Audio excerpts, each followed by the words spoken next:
نصارہ کا ذکر فرمایا کیونکہ کلام مسلمانوں سے تھا، ٹھیک ہے؟ تو یہ ذہن میں رکھیں کہ اللہ کی کتاب قرآن پاک، یہ آخری امت ہمارا عقیدہ، قرآن پاک اس حساب سے آخری کتاب، ٹھیک ہے نا؟ اب کوئی کتاب نہیں آئی کیونکہ آخری امت خاتم النبیین ہمارے نبی، یہ ہمارا عقیدہ۔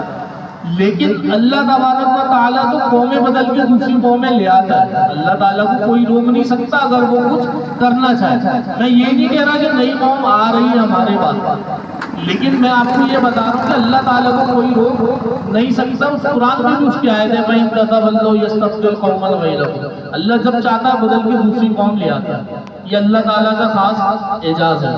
تو یہاں پر دو قوموں کا ذکر ہم سے پچھلی والوں کا فرمایا، اور یقین جانے کہ اگر کوئی چوتھی قوم آئے گی تو تیسری ہمیں، تو اس آیت کے اندر او مسلمہ کا اضافہ بھی ہو جاتا ہے۔ تو اس چیز کو یہ ذہن میں